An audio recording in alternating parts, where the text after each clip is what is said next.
I know. But you stay up too late. You drink too much bourbon. It's a sip. Just a sip, an 8-ounce sip. Yeah, about that. About right. Okay, I love to cook. Matter of fact, I did last night. I cooked meal peas. I've been kind of trying to design a recipe for meal peas. This time I came up with kind of an Italian soul food swagger type of Yeah, that deal. makes a lot of sense.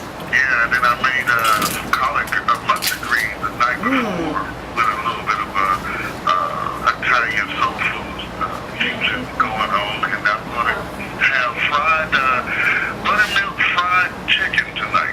There you go. Yeah, I haven't been able to cook. I found a recipe on the internet. Now, of course, I had to put my own spin on it. Of course. And I think it's going to come up good. So. Wonderful. So anyway, guess who Gail knows that we both know? Who? Anthony Martorina.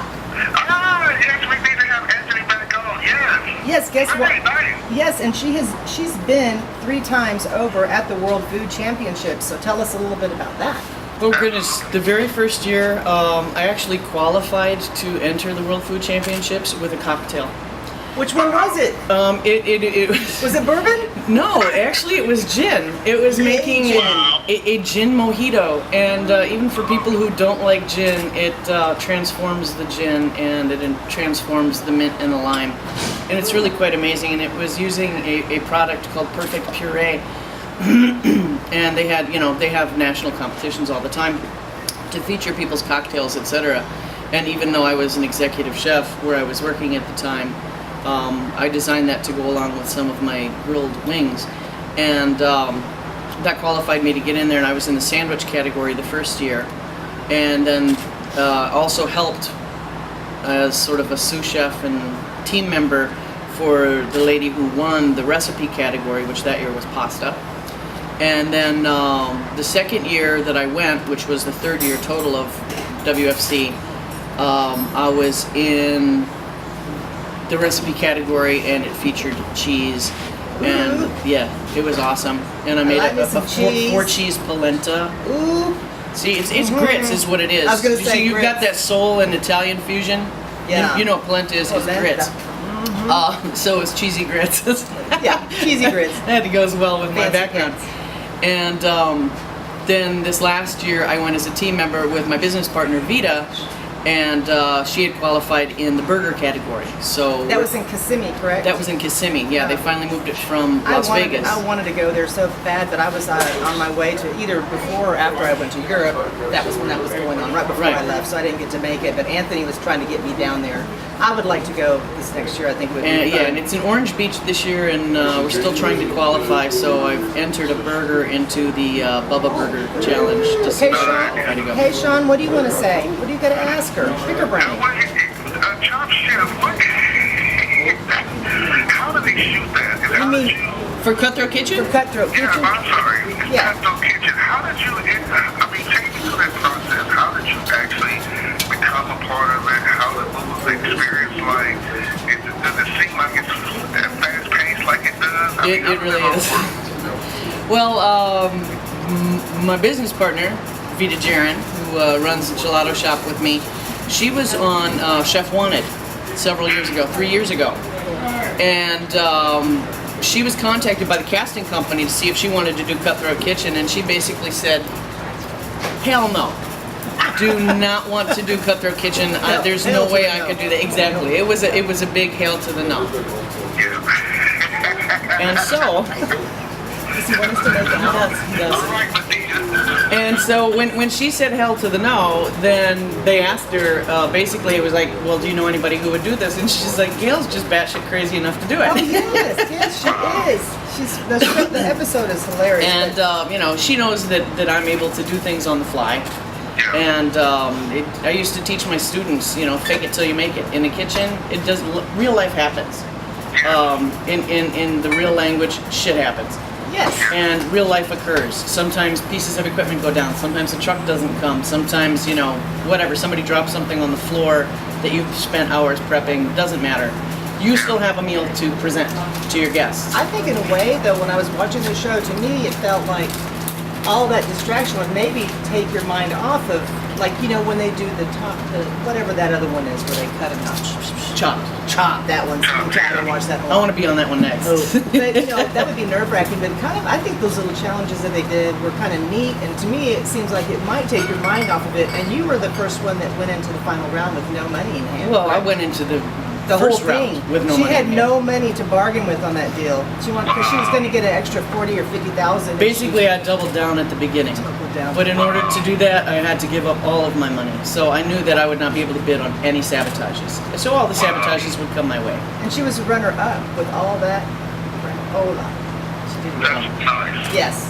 But yeah, when they're filming it, it really is Real quick-paced. quick paced, and there's no stop in the middle of it and let's reset for this shot. No, So you they cut your just finger off, they just throw a Band-Aid at you, keep on going, Yeah. keep on trucking, keep on unless trying. the arteries springing blood out. Well, in a real kitchen, guess what most chefs do? Yeah, I mean, why not? A little condom. Yeah. Exactly. You know, you'll wrap it with duct tape, paper towels, saran wrap, anything that you have. Put a glove on it and keep on going. So. Yeah, I experienced that about a month ago, and I was, of course, I'm not a chef. And here's the crazy thing: when I was younger, I wanted to be a chef, and now that I've regained and gotten back into food, I've kind of kicked around maybe going to culinary school. But I'll be honest with you, I don't have the mental capacity to be a chef. Yeah, just focus, Sean, focus. That's where you just need a mentor. Yeah, but see, the problem is I'm kind of like Gordon Ramsay. I don't know if I have you know, it just seems like it's really a high-paced, stressful type of job. But I love watching it. I love cooking food. Well, it Nothing depends wrong with on, that. yeah, it depends on where you're cooking and stuff like that. But I just like what I do now because I've opened a couple restaurants in San Antonio and I've been in the food industry off and on. But I like what I do now because I just get to talk about food. Yeah. And eat food. Yeah, And eat I think food. that's where I need to. I think that's where I need to stay. Too then, old you to be know, running a restaurant. And that was one of the reasons. Another reason why I wanted to do the show. I wanted to give people and chefs and people that work in the food industry a voice because it's, you know, people say, "Oh, I'm gonna start a restaurant." Well, slow down there, cowboy. It might be a Exactly. little bit- It's a lot harder than people think. Yeah, you know. So, wow, that is crazy. So, do you think that your experience on the show helped you as far as your chef career, as far as being able, like you said, you know, things happen, being able to move around and maneuver through the pitfall of being a chef? I think that being a chef enabled me to do the show. Rather than vice versa, because you know I've worked at a lot of places where I didn't have all of the equipment that I wanted to do all of the things that I wanted to do, but I did them anyway. Right. And some of the kitchens have been very, very small. Like, you know, Oh, yes.